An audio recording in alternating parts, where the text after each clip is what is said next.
Bugun men juda muhim mavzuni tushuntirib beraman. 2026 yilda pensiyalar sezilarli o'sishi, eng kam pensiya darajasi 6 million. Atrofidagi gaplar va pensiya reformasi oddiy odamning hayotiga qanday ta'sir qilishi mumkin? Bu ma'lumot nafaqat hozir pensiya olayotganlar uchun, balki bugun ishlayotgan, lekin ertaga pensiyaga chiqadigan har bir fuqaro uchun juda muhim. Chunki pensiya masalasi bir kun kelib hammamizning eshigimizni taqillatadi. Men bu videoda shov-shuvli gaplarni emas, oddiy tilda aniq misollar bilan kimga foyda bo'lishi, kim nimalarga e'tibor berishi, qaysi hujjatlar muhimligi, qanday xatolar pensiyani kamaytirib yuborishi mumkinligini tushuntiraman. Iltimos, hozirroq kanalga obuna bo'ling, videoga like bosing. Chunki bunday ma'lumotni qancha ko'p odam bilsa, shuncha ko'p oila o'z haqini to'g'ri talab qila oladi. Avvalo, pensiya tizimi nima uchun reformaga muhtoj bo'lib qoldi? Shuni tushunib olaylik. Ko'p yillar davomida odamlar bitta asosiy muammo bilan yashadi. Umr bo'yi ishlagan inson pensiyaga chiqqanda olayotgan puli kundalik xarajatlariga zo'rg'a yetadi. Oziq-ovqat, dori-darmon, kommunal to'lovlar, transport, kiyim-kechak, nabiralarga yordam, uy ta'miri, bularning hammasi oyma-oy chiqadigan real xarajatlar. Agar pensiya narxlari o'sishiga mos ravishda oshmasa, qog'ozda pensiya bor, lekin hayotda u yetarli bo'lmay qoladi. Avvalgi tizimda ko'p narsa mehnat staji, rasmiy ish haqi va pensiya jamg'armasiga to'langan badallarga bog'liq edi. Kim uzoq yil rasmiy ishlagan bo'lsa, odatda pensiyasi nisbatan yaxshiroq chiqardi. Lekin kim norasmiy ishlagan bo'lsa, ish beruvchi hujjatlarni to'g'ri yuritmagan bo'lsa, maosh konvertda berilgan bo'lsa yoki ayollar farzand tarbiyasi sabab ishlashda uzilish qilgan bo'lsa, pensiya hisobida muammo paydo bo'lardi. Endi esa reformaning asosiy maqsadi shundan iborat bo'lishi kerak. Pensiya miqdori real hayot xarajatlariga yaqinlashsin. Eng kam pensiya oluvchilar kambag'allik chegarasidan pastga tushib qolmasin. Ko'p yil ishlagan odam bilan umuman staji yetarli bo'lmagan odam o'rtasidagi farq adolatli bo'lsin. Tizim shaffof bo'lsin va har bir fuqaro o'z pensiyasi qanday hisoblanayotganini tushuna olsin. Minimal plus 6 million degan gaplarga alohida to'xtalish kerak. Agar 2026 yilga borib eng kam pensiyani 6 million so'm atrofidagi darajaga chiqarish bo'yicha real mexanizm joriy qilinsa, bu juda katta ijtimoiy o'zgarish bo'ladi. Lekin men ekspert sifatida bitta narsani aniq aytaman. Har qanday oshirish manbasi, tartibi kimlarga tatbiq etilishi va bosqichlari bilan ko'riladi. Ya'ni hammaga bir kunda 6 milliondan pensiya beriladi degan sodda tushuncha noto'g'ri bo'lishi mumkin. Muhimi, qaror qanday yoziladi, kimlar qamrab olinadi, minimal pensiya deganda aynan qaysi toifa nazarda tutiladi. Ish staji kam bo'lganlarga qanday qoida qo'llanadi, indeksatsiya qanday bo'ladi. Birinchi navbatda hozir pensiya olayotganlar e'tiborli bo'lishi kerak. Masalan, bir otaxon 35 yil zavodda ishlagan, lekin ayrim yillarda arxiv hujjatlari yo'qolgan. Uning pensiyasi kamroq hisoblangan bo'lishi mumkin. Agar reformadan keyin minimal daraja oshsa ham, u odamning haqiqiy staji tasdiqlansa, pensiyasi faqat minimal darajaga emas, undan yuqoriroq miqdorga chiqishi ehtimoli bo'ladi. Shuning uchun baribir hammani bir xil qiladi deb o'ylash xato. Ko'p yil ishlagan inson o'z stajini, maoshini, mehnat daftarchasidagi yozuvlarni tekshirtirishi kerak. Ikkinchi toifa yaqin 23 yil ichida pensiyaga chiqadiganlar. Bu odamlar uchun 2026 yil juda muhim davr bo'lishi mumkin.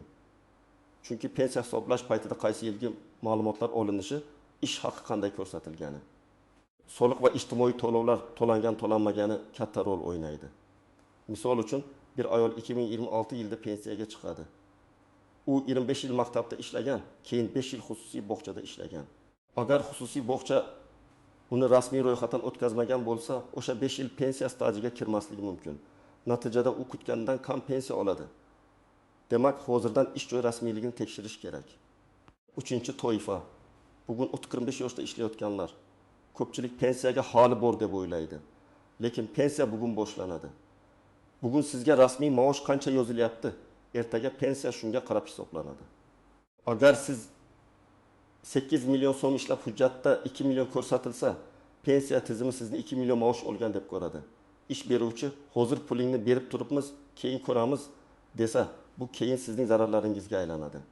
15-20 yil davomida past rasmiy maosh bilan ishlagan odam pensiyaga chiqqanda nega kam olayotganini tushunmay qoladi. 4-toifa uy bekalari, norasmiy ishlovchilar, mavsumiy ishchilar, o'zini o'zi band qilganlar. Pensiya reformasi shunday toifalar uchun ham mexanizm berish kerak. Chunki hayotda hamma ham davlat tashkilotida 3 yil uzluksiz ishlamaydi. Kimdir bozorda savdo qiladi, kimdir tikuvchilik qiladi, kimdir qurilishda kunlik ishga chiqadi, kimdir uyda bolaga qaraydi. Bu odamlar ham qariganda daromadsiz qolmasligi kerak. Lekin tizim odatda hujjatga qaraydi. Hujjat bo'lmasa, siz men ishlaganman deb aytsangiz ham uni isbotlash qiyin bo'ladi. Birinchi misol, Rustam aka 62 yoshda 37 yil rasmiy ishlagan. Hozir pensiyasi 2,8 million so'm. Agar 2026 yilda minimal pensiya 6 million so'm darajasiga yaqinlashtirilsa, Rustam aka kamida shu darajaga ko'tarilishini kutishi mumkin. Lekin uning 37 yillik staji, yuqori malakasi va oldingi maoshlari to'g'ri hisoblangan bo'lsa, u minimal bilan cheklanib qolmasligi kerak. Demak, Rustam aka pensiya jamg'armasiga murojaat qilib, pensiya ishini qayta ko'rib chiqishni so'rashi, mehnat daftarchasi, arxiv ma'lumotlari, ish haqi haqidagi ma'lumotnomalarni tekshirtirishi foydali bo'ladi. Ikkinchi misol, Dilbar opa anlakiz yoshda, umrining katta qismini bolalar tarbiyasiga bag'ishlagan. Rasmiy staji 12 yil. U pensiyaga chiqqanda men hamma bilan teng 6 million olamanmi deb so'rashi mumkin. Bu yerda muhim savol.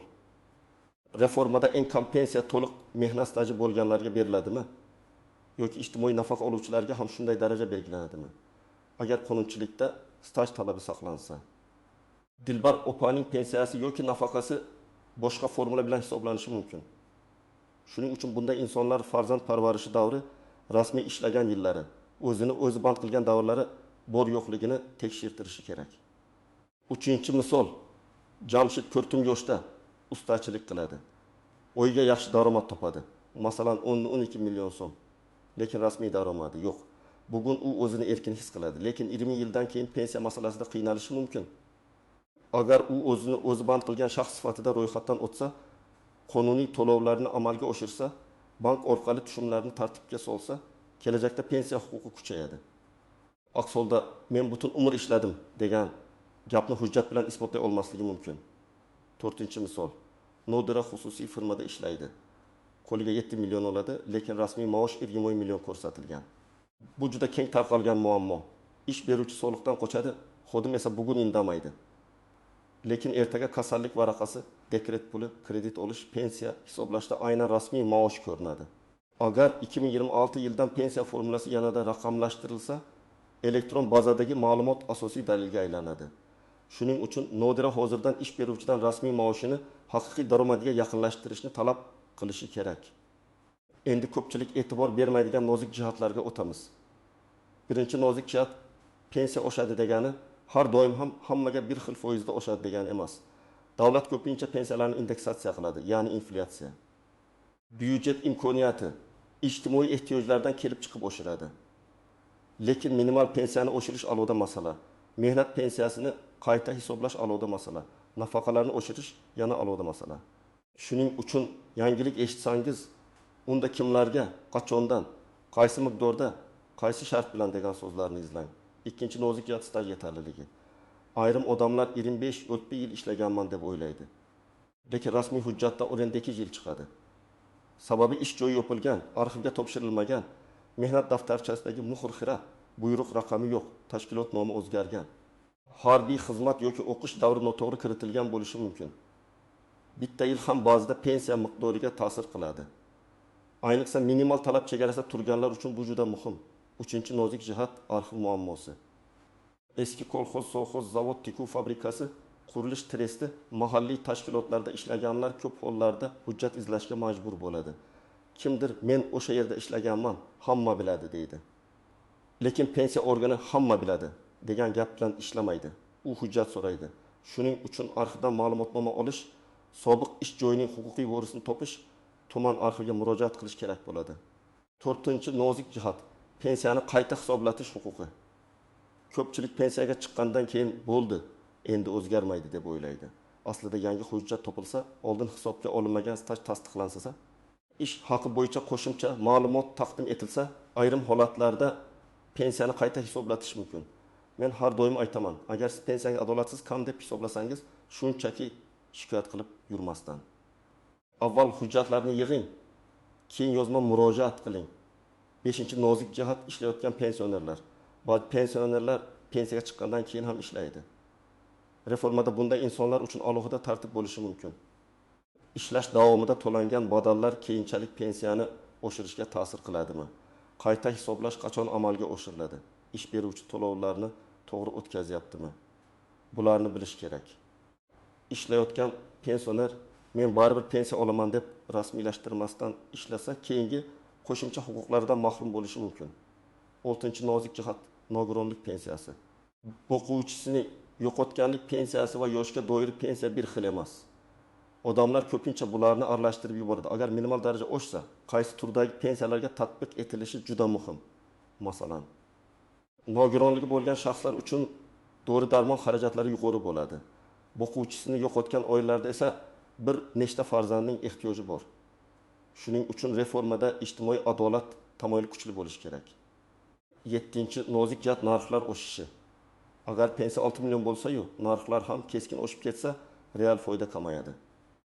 Shuning uchun pensiya oshishi bilan birga inflyatsiyani nazorat qilish, dorilar narxi, kommunal tariflar, oziq-ovqat bozoridagi barqarorlik ham muhim. Aks holda odamning qo'liga ko'proq pul tushadi. Lekin xarid qobiliyati kutilgan darajada oshmaydi. 8-nozik jihat byudjet manbasi. Pensiya oshirish uchun pul kerak. Bu pul soliqlar, ijtimoiy to'lovlar, iqtisodiy o'sish, ish o'rinlarining rasmiylashuvi. Byudjet daromadlari hisobidan shakllanadi. Agar ko'proq odam rasmiy ishlasa, tizimga ko'proq mablag' tushadi. Agar hamma norasmiy ishlasa, pensiya tizimining yuklamasi oshadi, lekin daromadi yetarli bo'lmaydi. Demak, pensiya reformasi faqat pensionerlar masalasi emas, butun iqtisodiyot masalasidir. Endi men sizga aniq qadamlarni aytaman. Birinchi qadam, mehnat stajingizni tekshiring. Agar siz pensiya yoshiga yaqin bo'lsangiz yoki ota-onangiz pensiya olayotgan bo'lsa, mehnat daftarchasini, eski ish joylari bo'yicha buyruqlarni, ma'lumotnomalarni, diplom, harbiy bilet, farzand tug'ilganlik guvohnomalari kabi hujjatlarni bir joyga yig'ing. Hamma hujjatni papkaga solib qo'ying.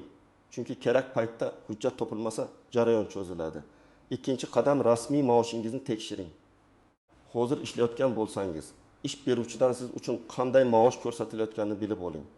Elektron mehnat daftarchasi, soliq organlari ma'lumotlari, My.Bank.gov, uz kabi davlat xizmatlari orqali ayrim ma'lumotlarni tekshirish mumkin. Agar qo'lingizga olayotgan pul bilan rasmiy maosh orasida katta farq bo'lsa, bu kelajakdagi pensiyangizga salbiy ta'sir qilishi mumkin. Uchinchi qadam, pensiya jamg'armasi yoki mahalliy davlat xizmatlari markaziga murojaat qiling. Savolingizni og'zaki emas, imkon qadar yozma shaklida bering. Masalan, mening pensiya stajimni oldindan tekshirib berishingizni so'rayman. Falon yillardagi ish faoliyatim pensiya stajiga kiritilmaganini aniqlab berishingizni so'rayman.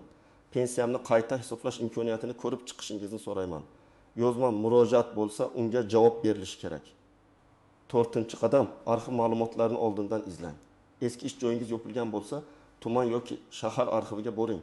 Tashkilot nomi, ishlagan yillaringiz, lavozimingiz, taxminiy buyruq sanalari, bo'lim nomi bo'lsa, arxiv xodimlariga aniqroq ma'lumot berasiz. Men bir zavodda ishlaganman desangiz, topish qiyin. 1997 yildan 1994 yilgacha falon tikuv fabrikasida tikuvchi bo'lib ishlaganman desangiz, qidiruv osonlashadi. 5-qadam. Hujjatlardagi xatolarni tuzating. Ism sharif bir joyda Muhammad, boshqa joyda Muhammad bo'lib ketgan, tug'ilgan sana noto'g'ri yozilgan, familiya turmushdan keyin o'zgargan. Muhr o'qilmaydi. Bularning hammasi muammo chiqarishi mumkin. Bunday holatda FHDMO, sud, arxiv yoki sobiq ish beruvchi orqali tasdiqlovchi hujjat olish talab qilinadi. Oldindan tuzatsangiz, pensiya chiqish paytida asabiylashmaysiz. 6-qadam. Ota-onangizning pensiyasini tekshirib ko'ring. Ko'p keksalar hujjat ishini bilmaydi. Navbatda turishdan charchaydi. Shu ham bo'laveradi deb yuradi. Farzand sifatida siz ularning mehnat daftarchasini ko'rib chiqing. Pensiya hisob kitobini so'rab oling. Agar kamchilik sezsangiz, murojaat qiling. Ba'zida bitta arxiv ma'lumotnomasi topilishi natijasida pensiya sezilarli oshishi mumkin. 7-qadam. Yangiliklarni faqat ishonchli manbadan tekshiring. Telegramda, ko'chada, qarindoshlar orasida ertadan hammaga 6 million berilar ekan degan gap chiqsa, darrov ishonmang. Rasmiy qaror, prezident farmoni, hukumat qarori, pensiya jamg'armasi izohi, qonunchilikdagi o'zgarishlarni tekshiring. Men ham doim shuni maslahat beraman. Avval hujjatni ko'ring, keyin xulosa qiling. 8-qadam, agar norasmiy ishlayotgan bo'lsangiz. rasmiylashish yo'lini toping. O'zini o'zi band qilish, yakka tartibdagi tadbirkor bo'lish, mehnat shartnomasi tuzish, bank orqali daromadni ko'rsatish, bularning har biri kelajakdagi ijtimoiy himoyangizni kuchaytiradi. Bugun o'zgina tartib bilan ishlash ertaga katta muammolarning oldini oladi. 9-qadam pensiya yoshiga 5 yil qolganida albatta pensiya auditi qiling. Ya'ni o'zingizcha tekshiruv o'tkazing. Nechta yil staj bor? Qaysi yillar hujjat bilan tasdiqlangan? Qaysi yillar shubhali? Maoshlar bo'yicha ma'lumot bormi? Harbiy xizmat yoki farzand parvarishi davri kiritiladimi? Imtiyozli pensiya huquqi bormi? Bu ishni pensiya yoshiga bir oy qolganda boshlash juda kech bo'lishi mumkin. 10-qadam murojaat qilganda hissiyot bilan emas, hujjat bilan gapiring. Men ko'p ishlaganman, menga adolatsizlik bo'lyapti. Qo'shnim ko'proq olyapti degan gaplar tushunarli, lekin natija berishi uchun aniq dalil kerak. Qaysi yil, qaysi tashkilot, qaysi lavozim, qaysi maosh, qaysi hujjat, mana shular muhim. Yana bir muhim masala. 2026 yil reformasi faqat pensiya miqdorini oshirish bilan tugab qolmasligi kerak. Menimcha, haqiqiy reforma 3 ta yo'nalishda bo'lishi zarur. Birinchisi, minimal kafolat kuchayishi kerak. Ya'ni keksalar eng zarur xarajatlarni qoplay oladigan darajada daromadga ega bo'lishi kerak. Ikkinchisi, ko'p ishlagan va ko'p badal to'lagan odam ko'proq olishi kerak. Aks holda rasmiy ishlashga rag'bat kamayadi. Uchinchisi, tizim shaffof bo'lishi kerak. Har bir fuqaro telefonidan yoki davlat xizmatlari orqali mening pensiyam taxminan qancha chiqadi degan savolga javob ola bilishi kerak. Agar minimal pensiya 6 million so'mga yaqinlashsa, bu ko'plab oilalar uchun yengillik bo'ladi. Masalan, bugun 2-3 million pensiya olayotgan kishi to'g'risiga 200 ming, kommunalga 500 ming, oziq ovqatga 22 million sarflasa, oy oxirida deyarli hech narsa qolmaydi. 6 million daraja esa hech bo'lmaganda asosiy ehtiyojlarni yaxshiroq qoplash imkonini beradi. Lekin bu puldan to'g'ri foydalanish ham kerak. Dorilarni reja bilan olish, kommunal qarzlarni yig'ib yubormaslik, firibgarlarga ishonmaslik, pensiyangizni oshirib beraman degan vositachilarga pul bermaslik kerak. Firibgarlardan ayniqsa ehtiyot bo'ling. Har safar pensiya oshishi haqida gap chiqqanda ayrim odamlar menga pasportingizni bering, pul berasiz. Pensiyangizni 6 million qilib beraman deb chiqadi. Hech kim sizning pensiyangizni noqonuniy yo'l bilan oshirib bera olmaydi. Pensiya faqat qonun, hujjat va rasmiy hisob-kitob asosida oshadi. Agar kimdir pul so'rasa, bu katta xavf belgisi. Bunday holatda Davlat xizmatlari markazi, pensiya jamg'armasi yoki huquqni muhofaza qiluvchi organlarga murojaat qiling. Yana bir savol. Agar pensiya oshsa, men avtomatik olamanmi yoki ariza yozishim kerakmi? Bu oshirish turiga bog'liq. Agar umumiy indeksatsiya bo'lsa, odatda avtomatik amalga oshiriladi. Lekin agar pensiyani qayta hisoblash, qo'shimcha staj kiritish, ish haqi ma'lumotini qo'shish kerak bo'lsa, ariza va hujjat talab qilinishi mumkin. Shuning uchun yangilik chiqqanda men kutib o'tiraymi yoki murojaat qilaymi degan savolga javobni rasmiy tartibdan bilish kerak. Demak, 2026 yilda pensiya reformasi va minimal pensiyani sezilarli oshirish masalasi har bir oila uchun juda muhim. Bu faqat bugungi pensionerlarning emas, bugun ishlayotgan yoshlarning ham kelajagi. Eng katta xulosa shuki, pensiya o'z-o'zidan adolatli chiqib qolmaydi. Uni hujjatlar, rasmiy staj, to'g'ri maosh va vaqtida qilingan murojaatlar belgilaydi. Men sizga tavsiya qilaman, hujjatlaringizni bugundan tekshiring. Ota-onangizning pensiya ishiga befarq bo'lmang. Norasmiy ishlayotgan bo'lsangiz, rasmiylashish yo'lini qidiring. Har qanday shov-shuvli xabarni rasmiy manbadan tekshiring. Agar haqiqatan ham minimal pensiya 6 million so'm darajasiga chiqarilsa, bu katta yangilik bo'ladi. Lekin undan to'liq foyda ko'rish uchun har bir odam o'z huquqini bilishi kerak. Siz nima deb o'ylaysiz? 2026 yilda eng kam pensiya 6 million so'm bo'lishi kerakmi? Bu miqdor bugungi narxlarga yetadimi yoki undan ham yuqori bo'lishi zarurmi? Fikringizni izohlarda yozing. Videoga like bosing, kanalga obuna bo'ling va yaqinlaringizga ham yuboring. Chunki pensiya masalasida xabardor bo'lgan odam o'z haqini yaxshiroq himoya qiladi.